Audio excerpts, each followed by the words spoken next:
This movie had me questioning everything, even my opinion on it. This is 31 Days of Horror, where I'll be watching a horror movie every day of October. Today is day 6, and I watched In the Mouth of Madness. Directed by John Carpenter, this follows Sam Neill as an insurance investigator tasked with uncovering the disappearance of a horror novelist. But the deeper he digs, the blurrier the line between fiction and reality becomes. This is sort of a weird comparison, but In the Mouth of Madness is almost like a horror version of the Will Ferrell movie Stranger Than Fiction.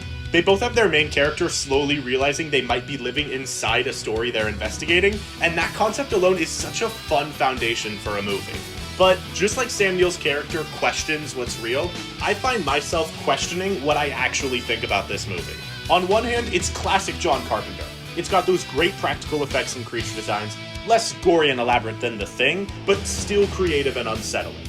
The cinematography is beautiful too, especially with how Carpenter takes full advantage of the widescreen frame. The mystery worked well enough to keep me hooked, and the psychological horror is surprisingly strong, especially considering this is Carpenter's first real dive into that subgenre. But on the other hand, it doesn't totally stick the landing. It has a rock and roll inspired score that feels out of place for something this mysterious and eerie. Some of the acting isn't that great, especially from supporting actress Julie Carmen, whose performance just never felt convincing. And as much as I enjoy the "is any of this real" gimmick, it starts to get old by the last 15 minutes. When every scene could be a hallucination or a dream, the stakes no longer feel consequential. If nothing's real, then why should I care what happens? Still, despite those flaws, In the Mouth of Madness is a pretty good movie. It's weird, it's ambitious, it's both like and unlike anything John Carpenter has ever done, and I think it deserves a 7 out of 10.